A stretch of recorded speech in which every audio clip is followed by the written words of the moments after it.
আমরা চলে এসেছি এখন দুর্গাপুরের কেদারনাথ যে মন্দির সেটা এখন ভিজিট করব, তো তোমরাও সাথে থাকো।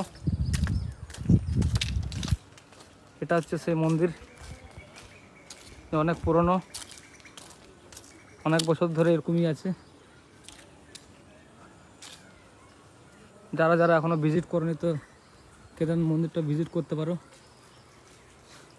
এটা বিকেলের টাইম অনেক ভিড় হয়।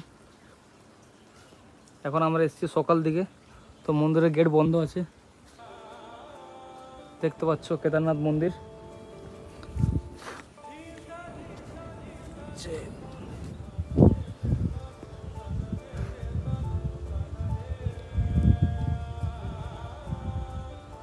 দুর্গাপুরের মিনি কেদারনাথ।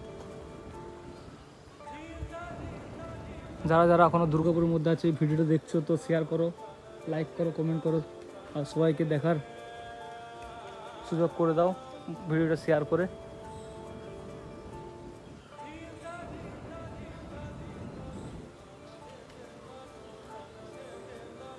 সেই লেভেল ভাই, যারা যারা এখনও আসেনি এখানে একবার নিশ্চয়ই ভিজিট করো।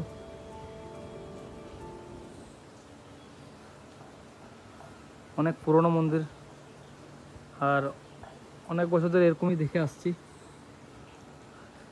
এইটা আমার সাথে এসছে বিষ্ণু, ও ভিডিও বানাচ্ছে এখন। সব এখন ট্রেন্ড না, যে আমি যে জায়গাটায় গিয়েছি সেই জায়গাটা পোস্ট করবে, দেখাবে।